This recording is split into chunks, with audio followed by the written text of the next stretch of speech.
Okay, so again, today we're talking about implementing trauma responsive care, what managers need to think about. This is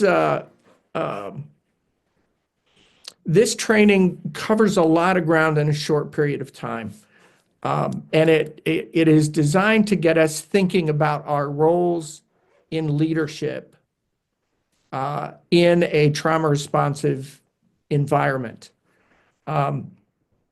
Specifically for agencies like LifeWorks that are human services, where it is people working with people. So we're going to cover some nuts and bolts of management, how to think about supervision in a trauma responsive environment, and we're going to think about and go through some habits of management that fit very well with trauma responsive care. When Laura and I talk about implementing trauma responsive care, we talk about there being two sides to an organization, a soft side and a hard side. The soft side is stuff you can feel. That's corporate culture. It's management style, and how we think and feel about what we do, about our jobs and our role in the organization and our role in the community and with the people that we support. The hard side is stuff we can touch.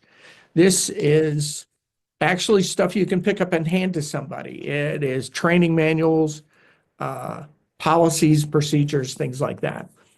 And in an organization that's functioning well, there's an alignment there, an intertwining.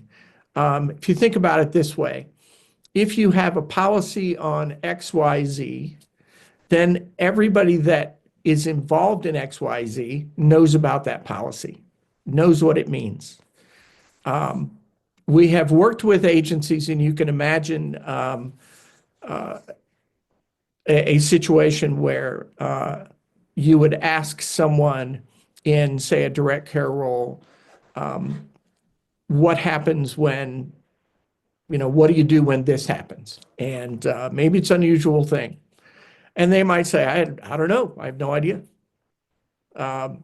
Fire safety is always one that sort of catches my ear. If when we're involved in an organization, I talk to somebody about, what's your procedure for doing a fire drill or reviewing fire safety? And they're like, well, I don't know. Never done that. And then I talk to a manager, and the manager can say, yes, we do fire drills at least once a year, and we check fire safety issues once a year, and here's the policy for it. Well, there's not an alignment there between the hard side of having the policy and the soft side of people knowing about it and people integrating it into how they think about their job. So part of what we're thinking about today around trauma is how do we adapt our management style to create that alignment and think about what other benefits happen when that occurs. And then we're going to wrap up today, again, very short time together. We're going to wrap up thinking about some of the issues or habits of management that specifically play well into reinforcing this new idea of being responsive to trauma, of helping people feel safe, connected, and in control. And that last part is behind the scenes, is part of some of the work that we'll be doing with a small group of people at LifeWorks around making trauma responsive care stick. And again, you can imagine the hard and soft side of that. I mentioned we're going to tape this, and you'll have it available to you. The trainings that Laura did on trauma responsive care, the 4-hour trainings, are available to you. So that's sort of the hard side. That's something you can grab onto. You can watch these videos again. And the soft side might be some of the practices that you pick up in a leadership role in this training, reinforcing that idea or the ideas out of that training, recommending that people go look at part of those videos again, and also just having conversations with people in staff meetings or in the hallway about the calmer skills and how they're finding them helpful and how it works in the real world, for example, where the rubber hits the road. So again, think about the hard and soft side as we go through this. And I'm going to figure out how to make, there we go. There we go. Got them moving now. So the first thing, I just love this quote. I really actually, I researched this and it was attributed to Vincent van Gogh, but I don't know if he said it or not. Anyway, it's a good sentiment. Great things are done by a series of small things brought together. And that's really a good way to think about the implementation of trauma responsive care as a leader in the organization. As you recall, from the training, trauma responsive care really boils down to those little moments, the interactions that you have with a coworker, with your boss, or with your subordinate, and most importantly, with the people that you support, and other people connected from the community, family members, loved ones of the people that we support. But those little interactions, going into those interactions, having prepared yourself through the calmer skills or through thinking about these interactions, especially if they're going to be tense, with this idea of how in these few moments with the person I'm with, how can I make them feel safe, connected, and in control? And all of trauma responsive care sort of surrounds that moment.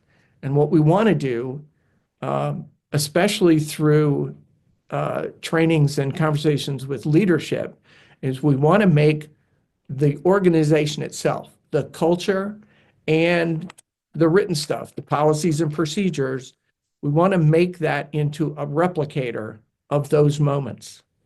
That's the whole idea. In a nutshell, that's the whole idea.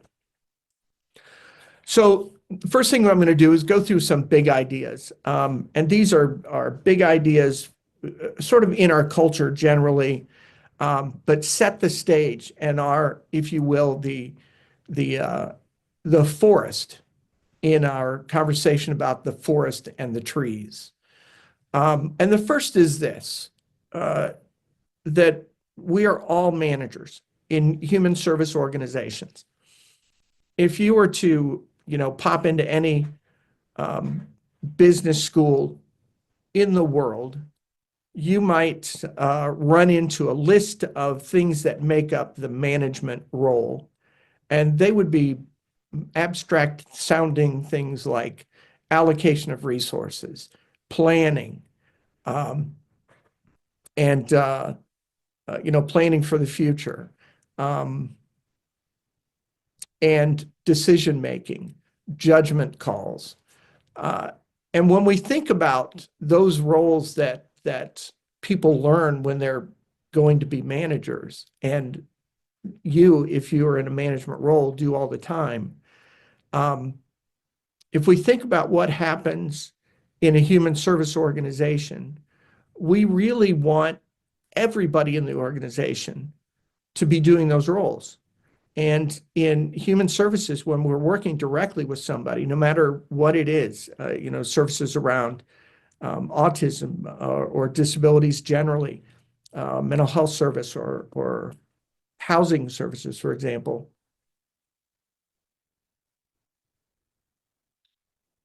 we're asking people throughout the clock, right around the clock, to make good judgments, to analyze the situation and make a decision.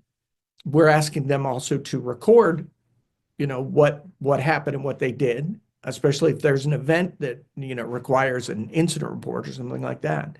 But most of all, we're asking them to do things that managers do in that most abstract idea. We're asking them to look at the resources they have in front of them and use them appropriately. We're asking them to notice when they need additional resources and make that request and defend that request. We're asking them to take sometimes incomplete sets of information and make a sound decision that is, going to rectify a situation or going to get us to the next morning. So we really have to let this idea that we're all managers, that we're all managing something, sink into our heads. We've got to let that sort of flow through how we think about our roles as leadership. Which gets me to my next point. This training, I'm using the word manager and supervisor a lot, but it really addresses anyone that has to, at any given time, take leadership in a situation or in a shift, which again is something that we want everyone in our organization prepared to do at any given moment. Direct care professionals are called upon to be leaders. They need to navigate sometimes very tough situations and make good decisions. So we want our training, we want our support of them to reflect that, to reflect the notion that they are called upon at any given moment to be leaders, and they are constantly managing situations that are constantly in flux. So that's the first thing. The second idea is this. You probably have all heard this phrase, "Know thyself." It actually is carved in the temple at Delphi. It's one of the Delphi Oracle statements, and Socrates liked it a lot. So as a response, Plato liked it a lot, and it has sort of been passed down through the ages. This idea of knowing thyself. We're going to see, as we saw in trauma responsive care, we're going to see as we go through the habits of good management and good supervision that something at the core of it is knowing what's going on with yourself, knowing what your triggers are, knowing, how, what kind of situation or what kind of occurrence or what kind of thing pushes your buttons and what happens when your buttons are pushed. Knowing that about yourself is the biggest step and the most important first step in managing in a trauma responsive environment, especially. And we'll see that develop as we go through today. The next one is be quick to empathize and slow to judge. When we talk to organizations, especially about management and about crisis situations, and also something that's built into how we talk about trauma and dealing with trauma-related crises, is this notion of being quicker to empathize than to judge. Lara she takes a phrase that's common in our industry, acting out. Someone has been acting out. And she likes to put the word it in the middle so that we think about that phrase as acting it out. My behavior communicates something. When I am aggravated, or let me say this, when I'm hungry, I might get short. My sentences are short. My attitude is a little abrupt, and so your ability to be not to brush all that aside and say, "Oh, he's hungry, so he can be as rude as he wants," but to remember to empathize. What am I communicating with my behavior? What's going on with me? Then you're in a better position to help me move out of that. Here, have a snack, or other ways of alleviating a crisis. Uh, and if we do that before we jump to judgment, we're less likely to be confrontational, and we're more likely to make better judgment calls in dealing with that crisis. So something we should, again, sort of tuck into our mind and think about in our roles as leaders in the organization. The next one is appeal to objective criteria. You can imagine two kids getting in an argument, and it quickly boils down to, he said, she said. It's, that's my apple. No, it's my apple. It's my apple. No, it's my apple. If in a no-win confrontation like that, you can step out and appeal to some objective criteria, then you're able to sort of shift the dynamic and shift the interaction in a crisis. This actually comes from a book called Getting to Yes by a man named Robert Urey. And the idea, as he explains it, is, if you can imagine going to buy a car and you're saying, all right, I may be interested in this car. What are you asking for it? And the guy says something outrageous like, $100,000, then you can argue back, like, I'm not paying that much. You're a jerk. I'm out of here. Or you could whip out some objective criteria.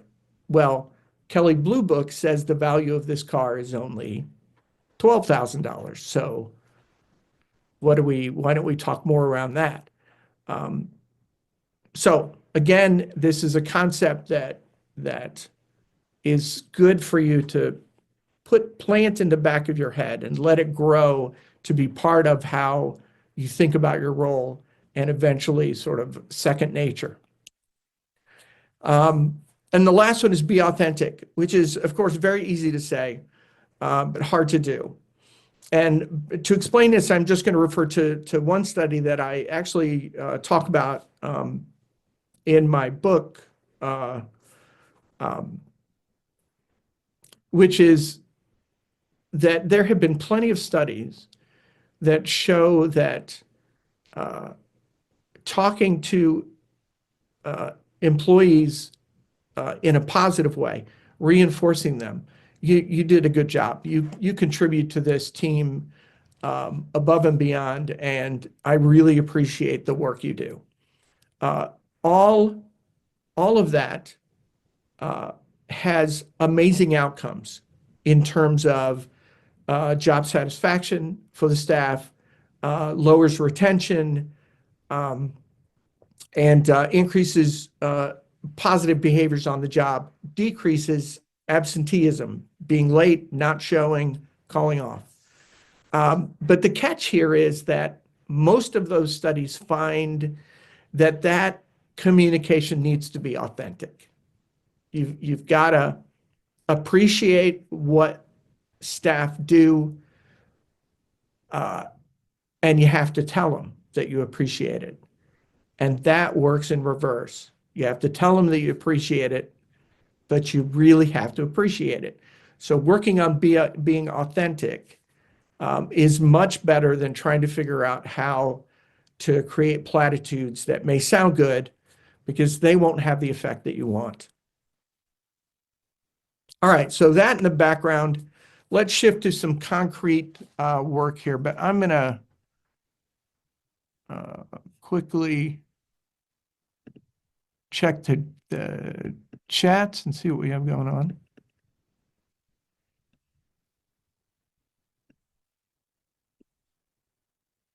Okay. It looks like everybody is checking in to make sure we have good attendance. That's good.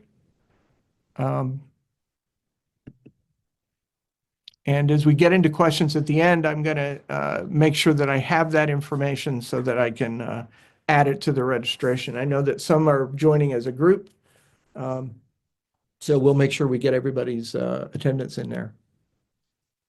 All right. So supervising in a trauma responsive environment. We wanted to, we first developed this list um, shortly after we did our very first uh, trauma responsive care project, when we first created these ideas with an agency in Cleveland.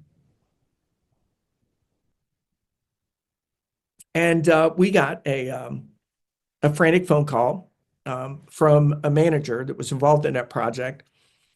And they were having situations where, people would be violating policy, coming in late or something like that. And the supervisor would move to correct that. And so in trying to wrap their head around this new trauma responsive environment, which was new for everybody, they were figuring out how managers should react to this kind of thing. And they had some managers thinking, okay, does this mean I just let it slide and I just be nice to everybody, or how am I supposed to handle this? And on the other side, they had staff coming in who were, going through disciplinary actions for, say, being late, and they were saying, this doesn't seem very responsive for you to write me up for being late. So we developed this idea of supervising and this sort of back and forth of what it is and what it isn't, to help clarify that a little bit, because it can be confusing at first. From that, as I said at the beginning, we we go immediately into talking about those habits of leadership, those habits of management and supervision that play very well into being responsive to trauma. Um, so let's get at the nuts and bolts here. And there we go, clicking right now again. Okay, so first thing to think about is managing a trauma responsive environment does not mean always being nice. It it's just not that. Very simple, straightforward. Being trauma responsive is not being nice all the time. It is always being calm. Even in tense situations. The more tense the situation is, the calmer you can be, the quicker the situation will begin to calm down. And you remember that, I'm sure, from Laura's training, the 4-hour training on trauma responsive care, that that calmness in a not so calm situation sort of replicates itself. It helps to ease everyone down. So not being nice, but always being calm. Trauma responsive care, managing in a trauma responsive environment is not letting people have a pass. This is not, oh, you're late for the third time this week, but now we're trauma responsive, so go about your business. People have to be held to quality standards. They have to be, this has to be reinforced through training, through review of policy. And so being trauma responsive and trying to be trauma responsive, even to the possible trauma in staff themselves, again, this is not a simple thing of letting people have a pass.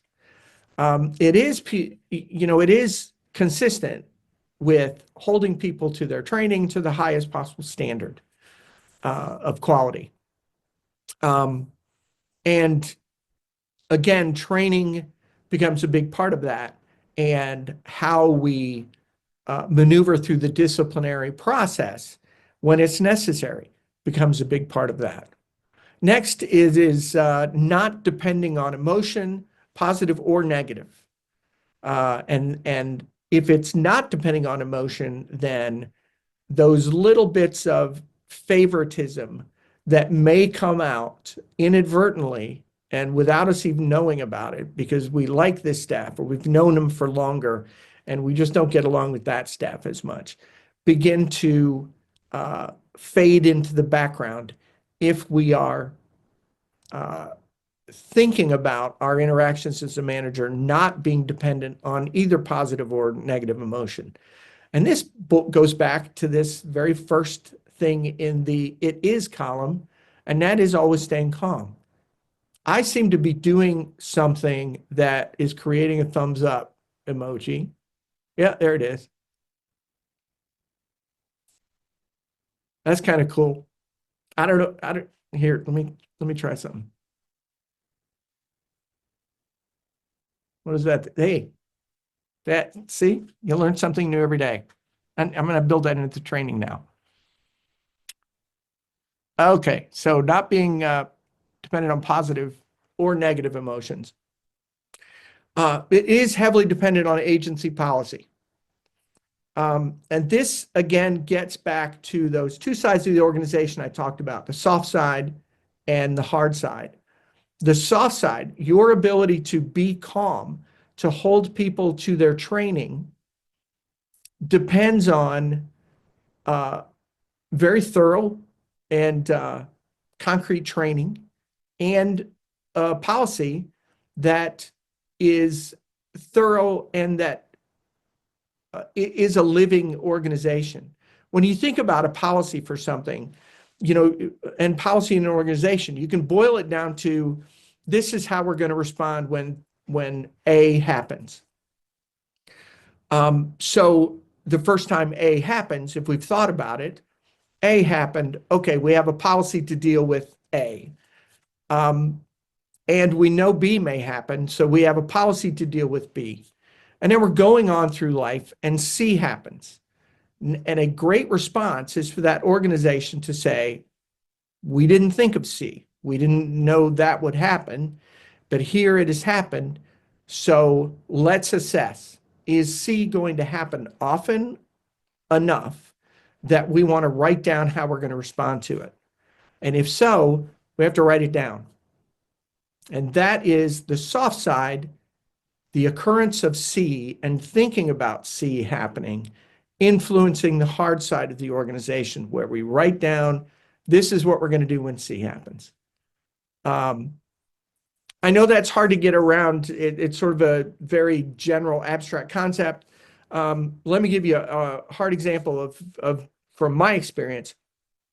We had, when I was running an organization that provided services for people with DD, we were a wholly owned subsidiary. So my bosses were the corporate bosses.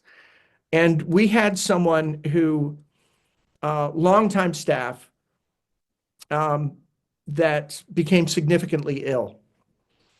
And they used their FMLA time and used some other,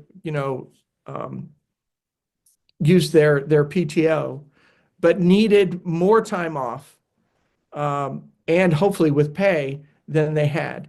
And other coworkers that worked with this person came to me as the manager and said, we want to donate our excess PTO time, paid time off time, to this person. Well, we didn't have, that was our C. This had not happened before in our organization. So we didn't quite know what to do with it. So what we ended up doing was we ended up, talking about it, involving some people at the corporate level, and we wrote a proposal that would lead to the development of a policy that would allow someone to donate their PTO to someone else. And that laid out the procedures. So when we got this together, we were able to make this work. Next time it occurred, we had the policy written. We knew how to respond. Hey, C is happening again. Oh, okay. In this case, this is what we do. And that written policy gave direction to the various parts of the organization that needed to be involved. The manager, HR, the benefits person, everybody could coordinate around this policy once it was written. So we didn't have to reinvent the wheel every time, even though maybe rarely, every time this came up. So again, it's very important that the training and the policy manual be robust enough that we can depend on it. A way to stop negative emotions coming in a um, in a disciplinary process, and a way to stay calm is heavily dependent on the ability of the manager to appeal to that other criteria, that objective criteria, the policy manual.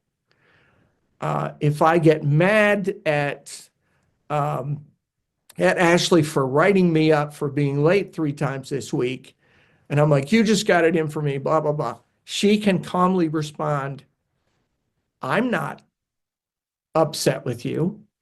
You violated policy. And so this course of action needs to be taken.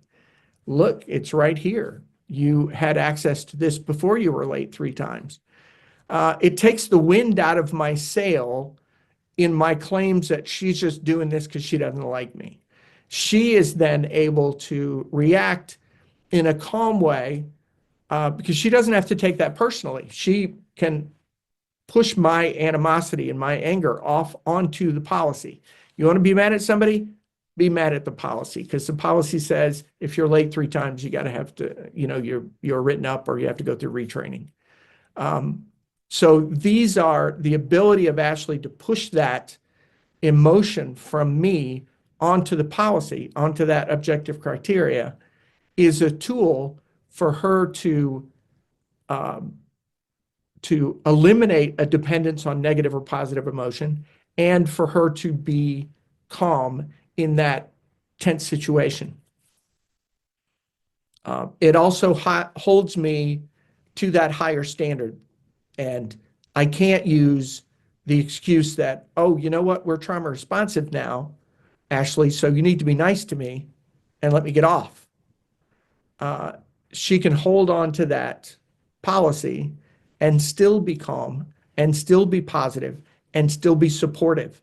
It's completely up to me to pick that up. Next, it is not about placing blame. It is about finding a solution. Now, when I say not about placing blame, obviously, you guys know, you managers know that unfortunately, in our line of work, sometimes we hire people and we come to the conclusion that they really need to be working in some other field. Nothing personal, they just don't have the personality or the wherewithal to be working with people in the way their job requires them to work with people. And that may be around an incident that occurs. So when I say it is not about placing blame, I do not mean that we'd never have to figure out what caused a situation or who violated what policy. We definitely need to find that out. But the important thing is not the blame placing. The important thing is finding a solution. If there is an occurrence, if something bad happened and we quickly blame somebody for it and remove them from the situation, either by reassigning or possible termination, we may be justified in that. There may be everything we need, and maybe that person is one of those people that really ought to be in a different field. But if we don't do anything else, we may run the danger of this situation happening again and becoming ingrained in how that service site or how our culture at large functions. So we really need to focus on finding a solution to the problem.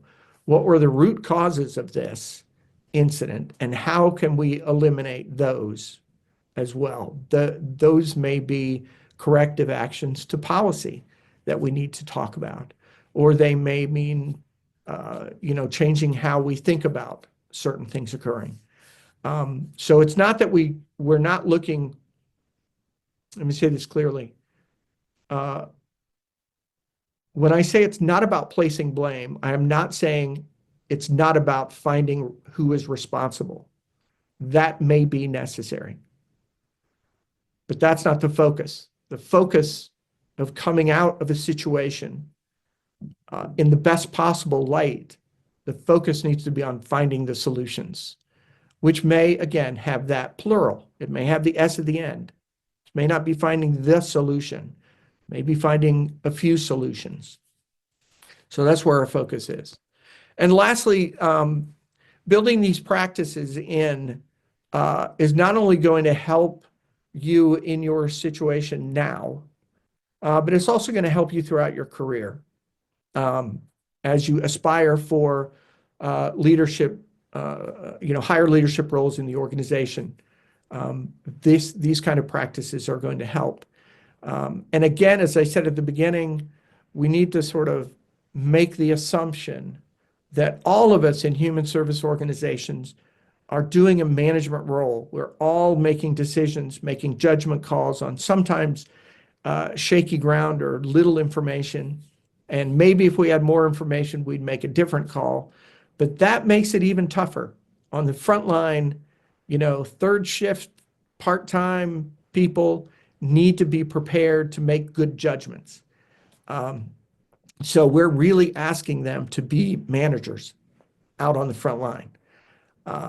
And so how we supervise that person, how we equip that person, how we correct that person's trajectory in the work they're doing, all becomes part of how we are responsive to trauma in the people we're working with, in them, in the people that we support, and with each other. Okay, so let me check the time here. It is, what time is it now? 10:40, so we're doing well. We're now going to look at the 10 characteristics of trauma responsive management. There are obviously more than 10, and some of these you probably heard, and you can boil down. But in our research and our experience, these have always sort of bubbled to the top.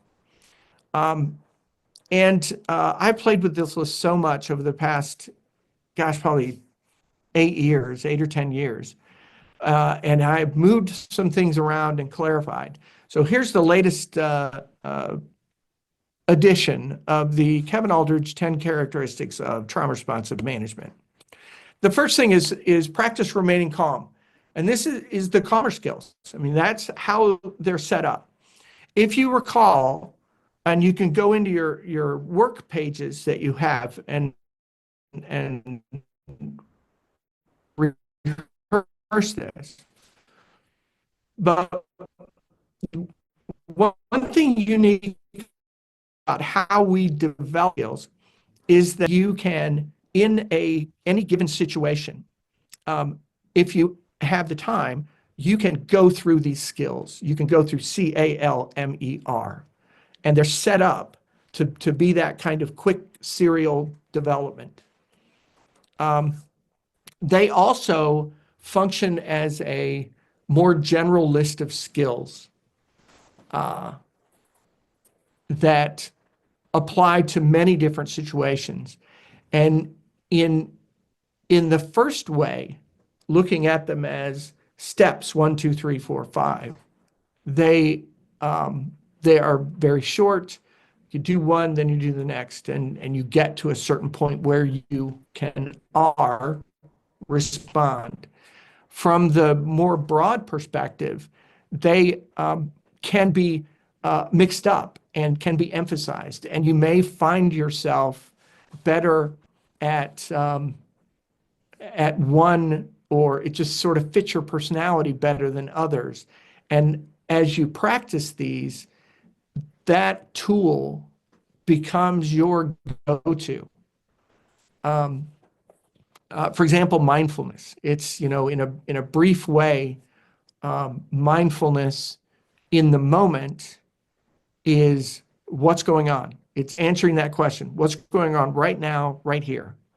Um, something may be about to happen, but it's not happening now. This person may be about to act it out, but they're not acting it out now. So how do I respond to what's going on right now and not respond to what I think is going to happen 10 minutes from now or an hour from now? That may be something that sort of resonates with you. And that's right there in the moment. Very quickly, you can ask that question. What's going on now? How do I respond to that and not what I think might be happening in 10 minutes? From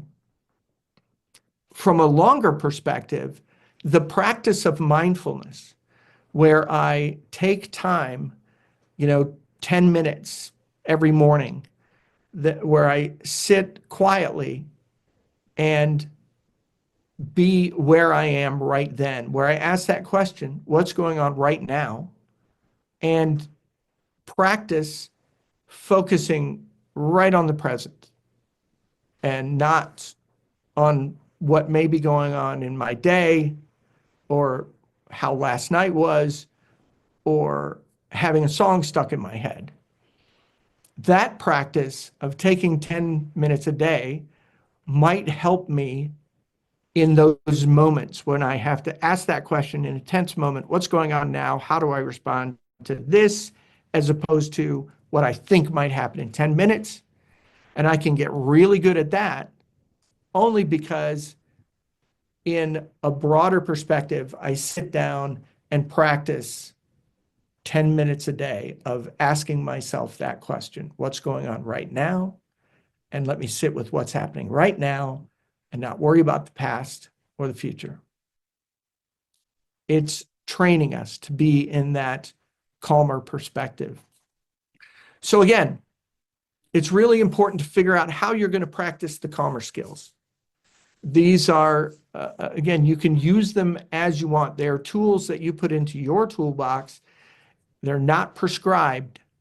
They're not, they're laid out. So if you want 1, 2, 3, 4, 5, or you can depend on 1 or 2 or 3 or 5 or whatever, and concentrate on that because it fits your personality or your circumstance better.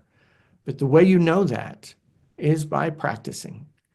The way you learn to play a musical instrument is by practicing, is by getting it wrong, and then getting it less wrong and less wrong.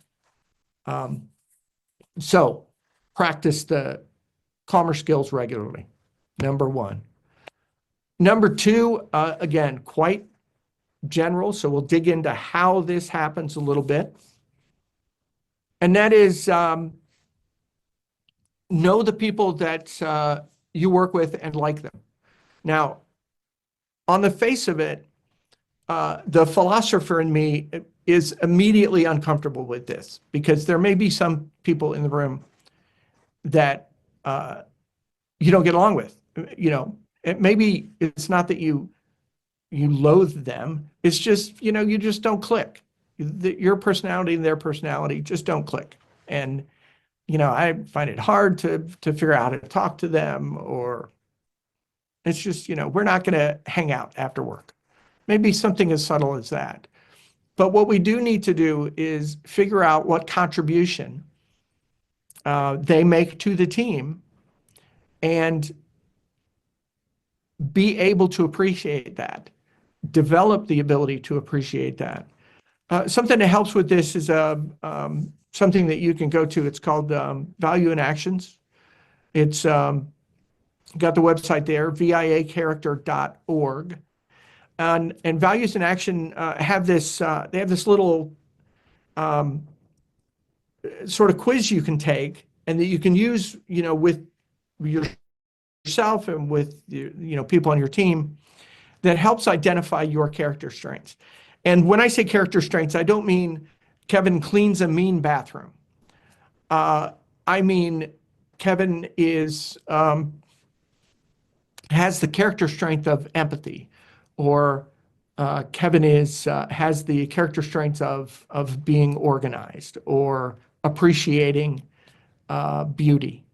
So they can be very general, but going through this, especially as a manager, with those people that you just don't click with, helping you figure out what their character strengths is, so you know where to focus your attention, and you know where you can start cultivating an appreciation for their contribution and what they do. Because it takes all sorts. We can't do this alone. It takes a lot of different perspectives, and that diversification of opinion and input in how we do our work enriches us.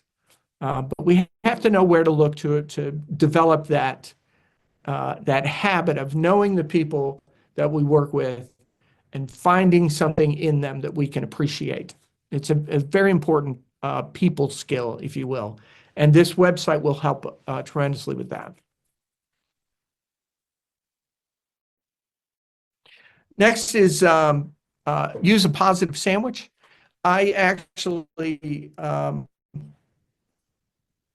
me say borrowed. I was going to say stole this, but let me just say borrowed this from an old book out in the 70s or something, but it is a classic. And the idea of the positive sandwich is in an interaction, especially negative or corrective interaction with someone that you work with or someone that works for you, couch it between two positives. So just like, a slice of bologna between two pieces of bread, or peanut butter and jelly between two pieces of bread, a sandwich. You want to say something positive and then deliver the corrective action and then end with something positive. And again, this is not, this is something that is easier to think about than it is to actually do. And you'll see it now at this point, we're on number 3, that these skills build on each other and interact with each other. If we talk just about building a positive sandwich, we can already see this is going to be an easier task for me to do with everybody if I know them a little bit and I have found something that I like about them. It's going to be very difficult with some people if I don't do number 2, if I haven't figured out how to cultivate that habit of knowing the people I work with and liking them, which means concretely finding something in their character that I appreciate, then it's going to be very difficult for me to practice number 3. Who read this book and really loved it, and they tried this. They sort of said, all right, I'm not going to think about this. I'm just going to do it. I'm just going to do this positive sandwich. And sometimes his attempts were pretty lame and pretty funny, that he would say, something positive just before he said, oh, don't use that form. We've stopped using that form. We're using a new one. We trained on this last week. I don't know why you don't have the new form. It's a corrective action that he needs to take. And he would stick, lame things like, I bet you were good at basketball in high school, and end with, that's a great shirt. I love that shirt. But what made it effective for him was he was telling everybody he was trying to do this. He told everybody about what he read and that he was trying to do this. So it became, in his interaction with the people that worked for him, it became this moment of bonding, if you will. It became a separate thing, his attempt to do these positive sandwiches. And in that, again, sort of stumbling approach that was at times, something that everybody laughed at, he developed an ability to really pull out meaningful stuff when it really was necessary. When he was able to take someone who was maybe on the verge of being burned out in their job and being very, uh, just showing signs of exhaustion and uh, a lack of investment and a feeling that nothing they did really contributed. Um, he was able to use this mechanism in a relatively brief conversation that did everything it was supposed to, supported that person when they really needed support, said something, you know, I mean, if you divide it in thirds, 66% of the conversation was positive for this person.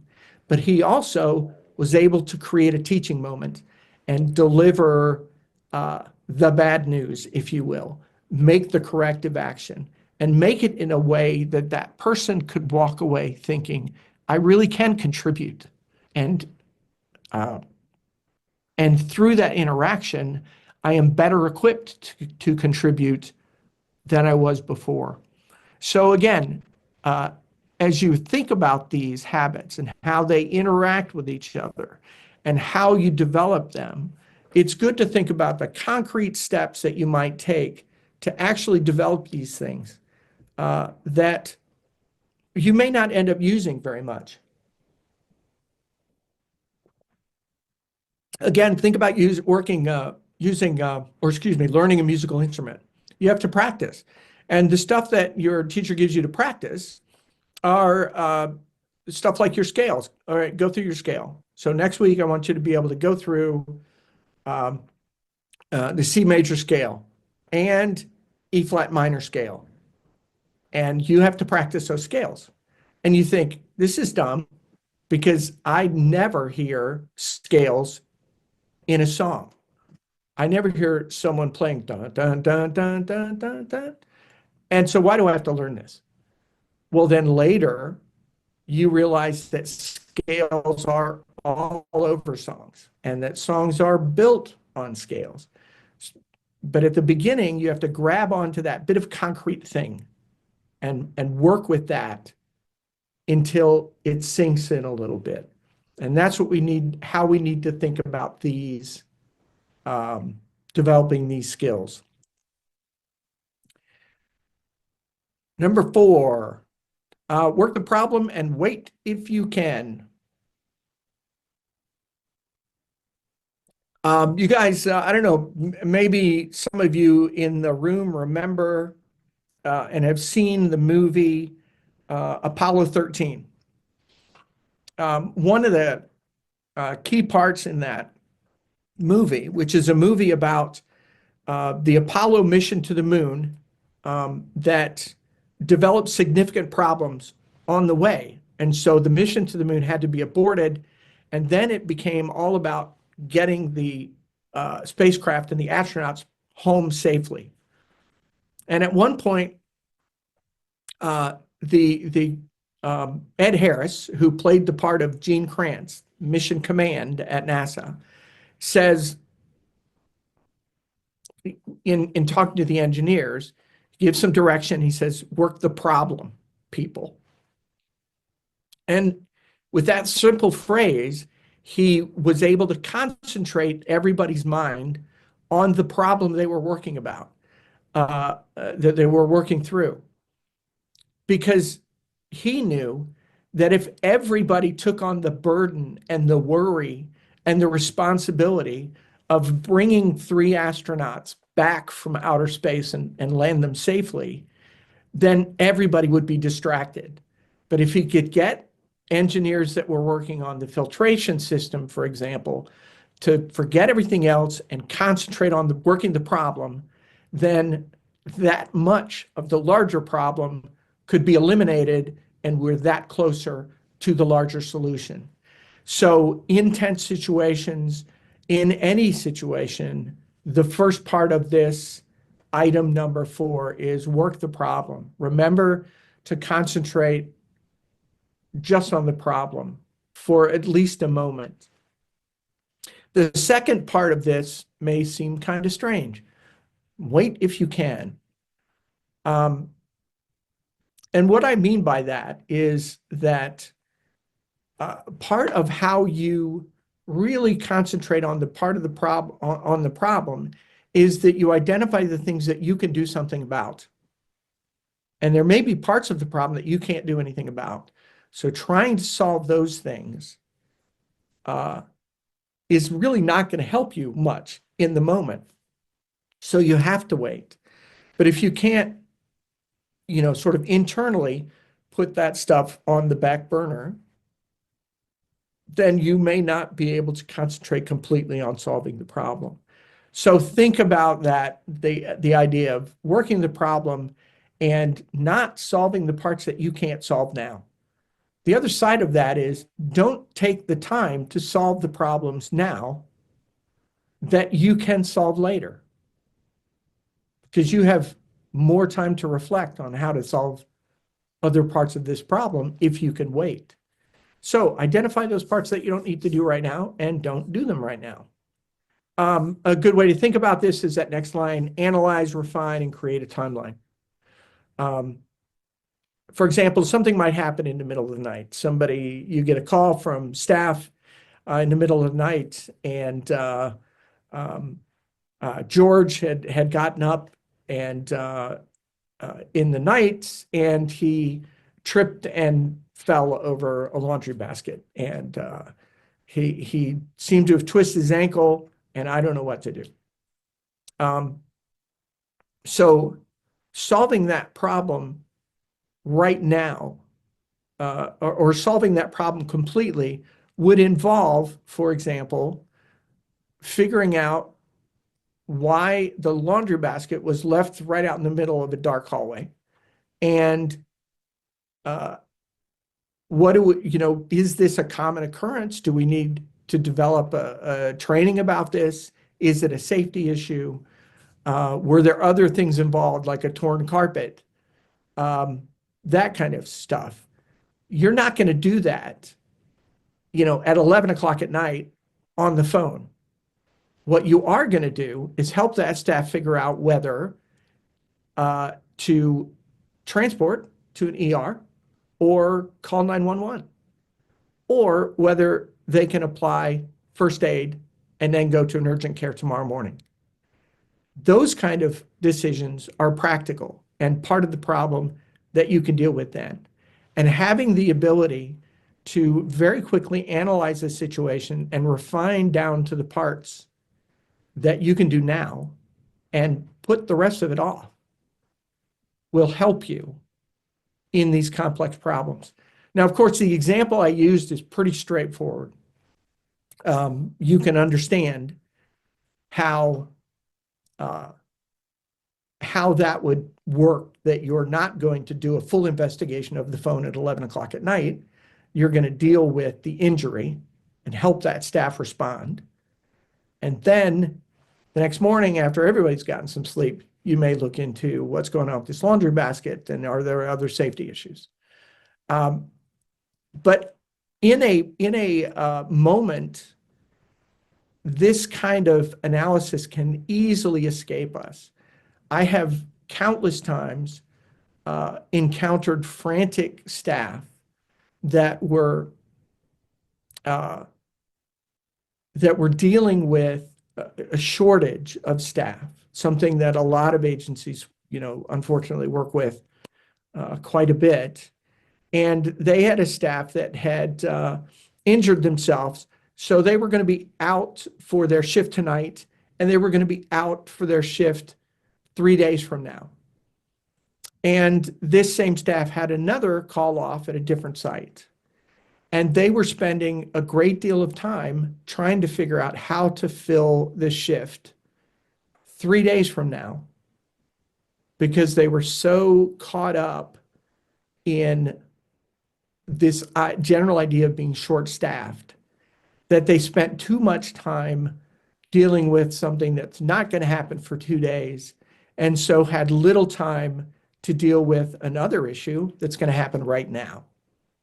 So again, practicing that ability to analyze the situation, refine it, and creating a timeline for what you're going to deal with first and what you can put off is a really important skill to develop.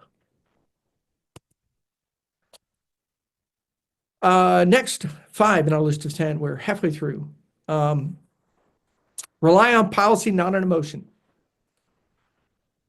This is, I've worked with managers and organizations, and I've supervised people that tended to use anger as a tool, as communication. They would act it out, as Laura would say. And I would try to train this out of them as much as I could. So let me give you 2 quick stories to sort of emphasize this point and how important it is. If we can very calmly rely on policy, as the example I used earlier, where I'm showing up late and Ashley needs to write me up because that's what the policy is. And when I accuse her of just doing this because she doesn't like me, she can combat that very calmly by saying, it's not me, it's the policy. So that becomes, her appealing to that objective criteria, as we learned earlier, helped her stay calm in this situation and helped me then calm down and see the situation more clearly without being angry. Now, if we took that same situation and Ashley is going to work with me using anger as a communication, then the first time I'm late, maybe she's like really aggravated with me. And she's inventing this aggravation so that I am clear that this is bad. And then she yells at me the next time I'm late.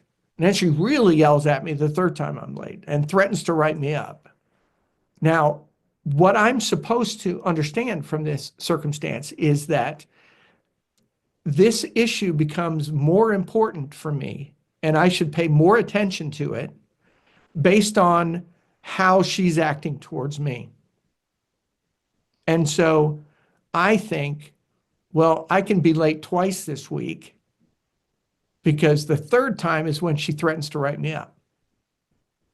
So I've learned something inadvertently. This is not, this is just something that happens. I have gotten used to a mode of communication where the first 2 tardinesses don't really count. It's the third one you have to worry about. So I can do 2, and she's just going to yell at me a little bit. It's the third one where she threatens to write me up. Then when I get written up, it's a complete shock to me. I did some work with an organization. I did a presentation at an offsite meeting for this. It was a sales part of a telecommunications company. And before I went on, the manager of the organization got up to go over the quarterly figures for this sales force, and they were not good. They did not meet goal. There was some contracts that were started but never closed, and some contracts that were canceled because they weren't serviced right. The performance was not great. The whole time the manager's going through these slides, he is saying things like, this is not great. We have to do better.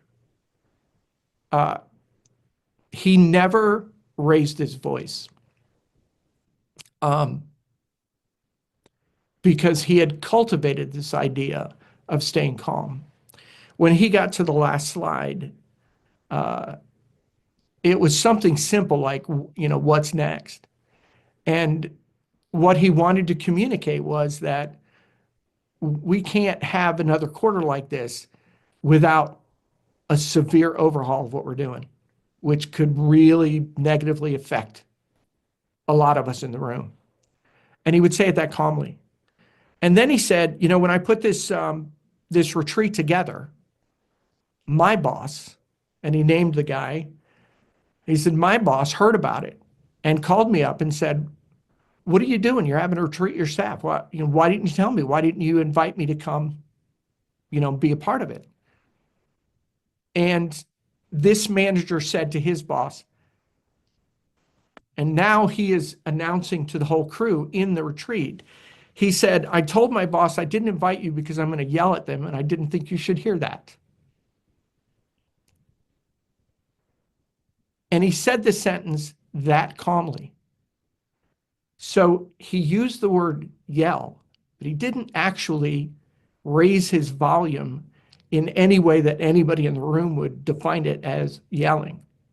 So he was able to convey the severity of the situation without depending on the expression of anger. And that is, he cultivated this skill and used it very well. It was, he got his message across so well that I, as the consultant, altered the program a little bit and had a break. We took a break then. We're supposed to not take a break. I was supposed to go into my first session. I kind of pushed it and said, we're going to take a break. There's snacks out in the lobby. Because these guys really took that message to heart. They really heard the severity of the situation. So I needed to get, a little breathing space between that somber moment. So that tool of being able to communicate with your words, and everybody knows when you're serious by your words and not by your volume or how you're, flailing your arms around, are very serious skill to develop. It's very, very powerful. The other story I'm sure you've heard, you can imagine this.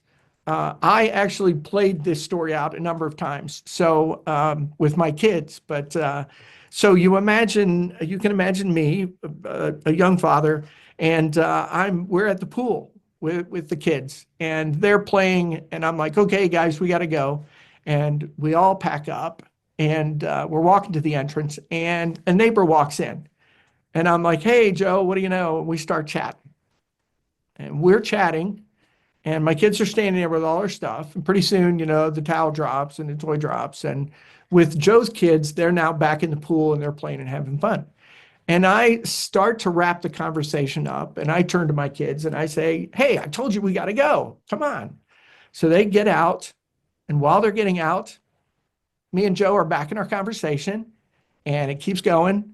And my kids got their towels, and then, a few minutes, and they're back in the pool. This time I'm ending my conversation for real, and I yell at them. They need to listen to me, blah, blah, blah. Now, what I did was really, as with this manager, what he was avoiding, what I did was I trained my kids that, come on, kids, we got to go, means they get to play for another 10 or 15 minutes. And when I say to them in a louder voice, come on, I told you we got to go, that means what I'm really saying is you can play for another 10 minutes. But then when I really lose it and I yell at them for not listening, they translate that as, okay, children, it's time to go. So I've communicated with the anger and not my words. The same words didn't mean the same thing throughout that conversation. It was not until I depended on anger in my communication that they interpreted the words as, all right, we have to go now.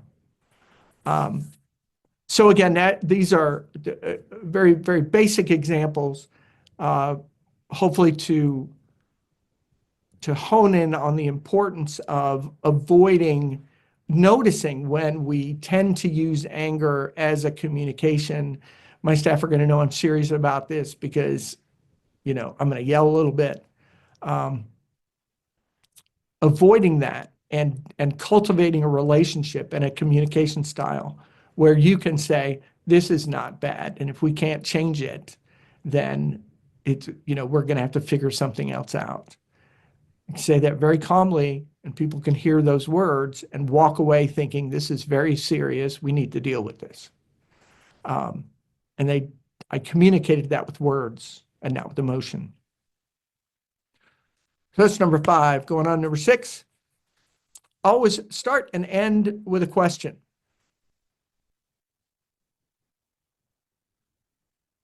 This also is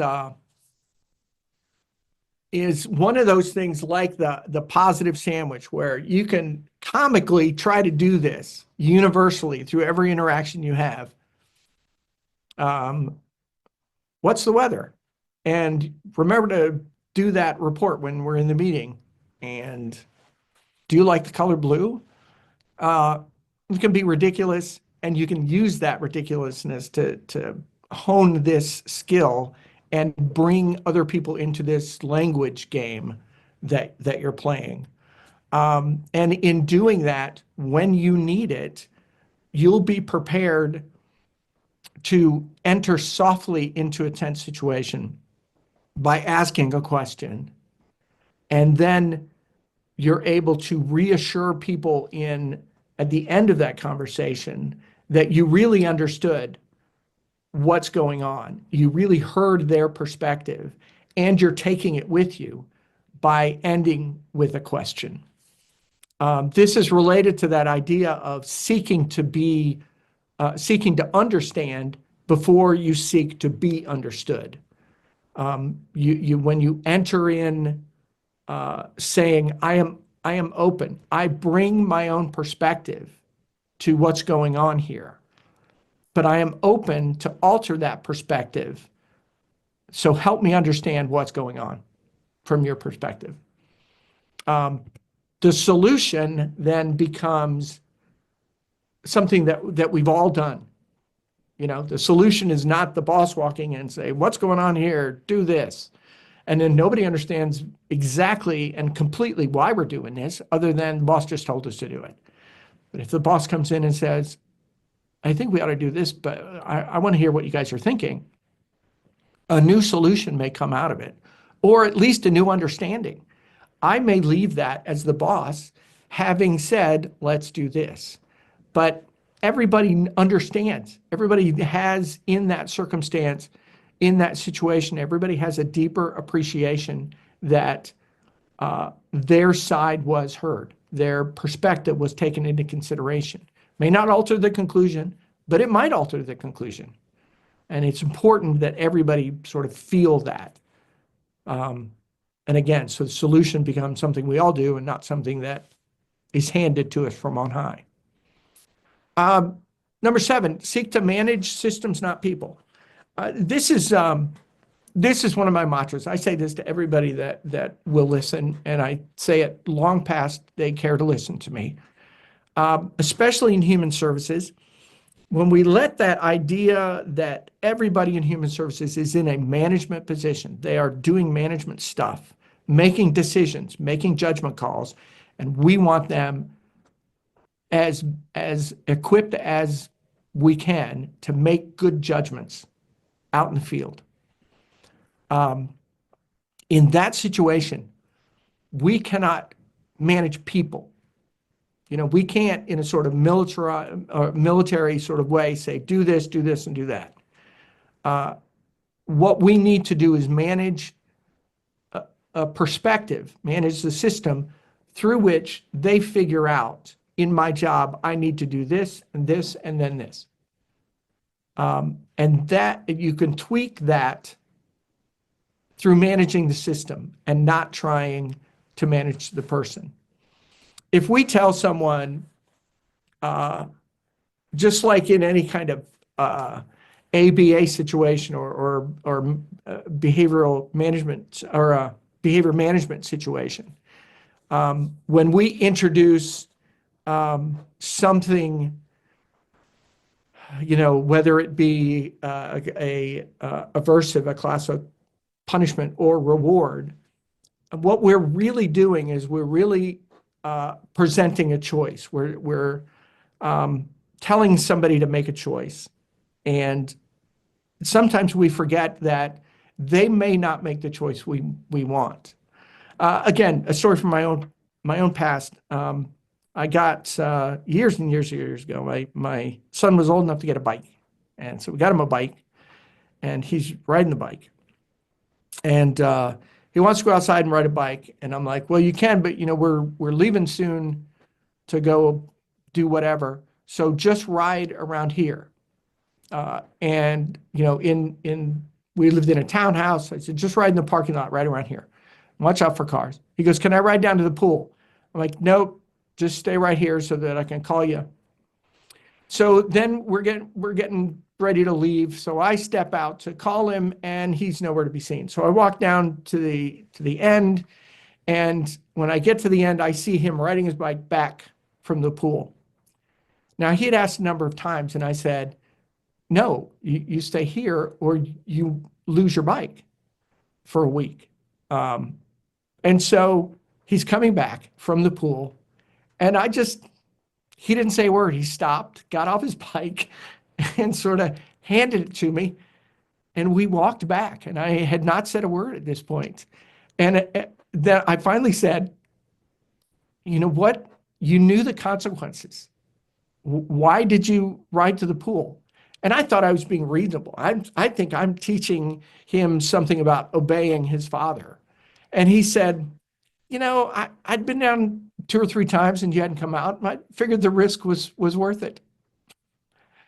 And I had to admit at that moment that what I had done was really negotiated a deal with him. And he decided that riding to the pool was of higher value than the detriment of possibly losing access to his bike for a week. At the moment, I wanted to punish him more, and I wanted him to feel the punishment.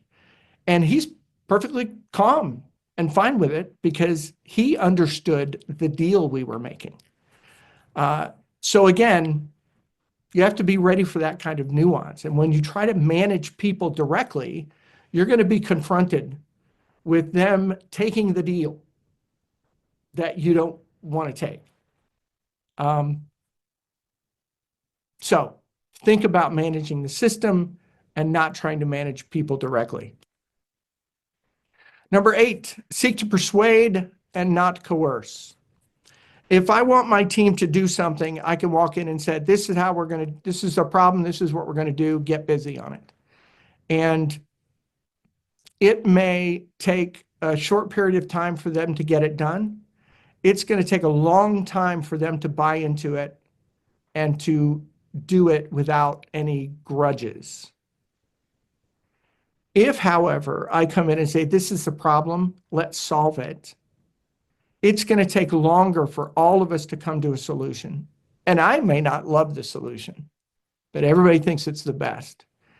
And then, even though it took a long time to do this, compared to the first example where it only took a little while for them to do what I told them to do, now when we implement this decision that took a long time to make, everybody buys into it right away.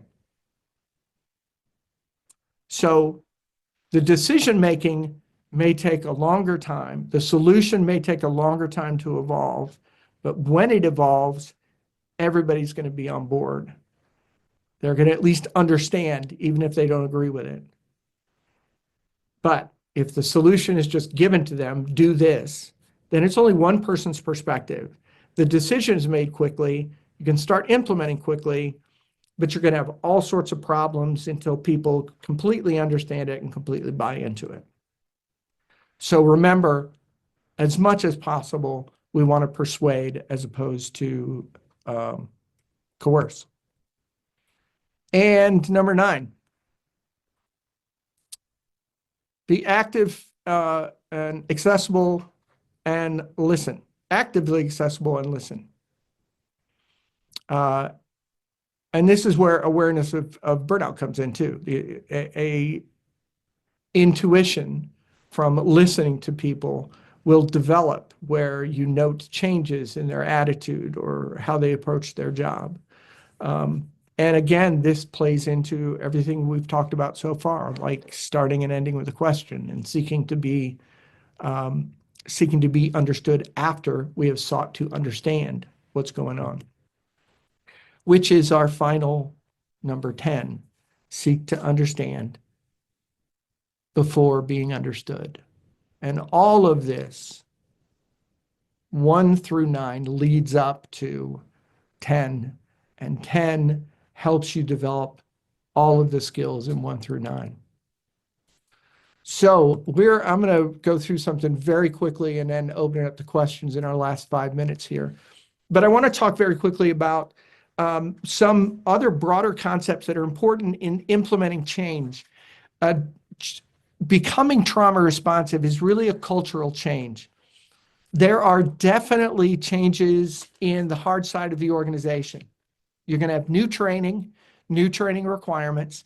You may go through policies and decide we can make this policy a little bit more responsive by tweaking it. So there's definitely going to be some policy, training material, hard side of the organization changes that you do along the way. But the big change, excuse me, the big change up front and the lasting change where you really want it to stick is on the soft side. This becomes, for us, talking about leadership, this is management style. How are we going to impact our management style to be more responsive and develop those skills that we listed, 1 through 10, to increase our ability as an organization and as a management team to become replicators of being responsive, replicators of those moments in which we help someone we're with feel safe, connected, and in control. And that's communicate is the first one. Communicate, talk. Something I like to say is when you're going through any kind of change, a leader that tells us what's going to happen, then tells us what's happening, and then tells us what just happened is in a great position to lead through the problems that will inevitably be generated by the change. So communication is very key. Creating a vision and a sense of urgency is really important. We're trying to be responsive. We can boil this down, especially with trauma responsive care. What do we want to do here? We want so that at any given moment, I can interact with somebody and I think first and foremost, in an instant, how do I make them feel safe, connected, and in control? That's what we want. At first, it's awkward. Remember playing an instrument, the first time you play a song, no matter what it is, keyboard, guitar, you're like very slow to, you like manipulate your fingers to the G chord and you strum and then you sing a line and then everything stops and you manipulate your fingers to the D chord and you strum and then you sing the next line. And then after you practice, you develop that muscle memory and everything works together. And you're looking at the audience. Your fingers go right to the chord you need.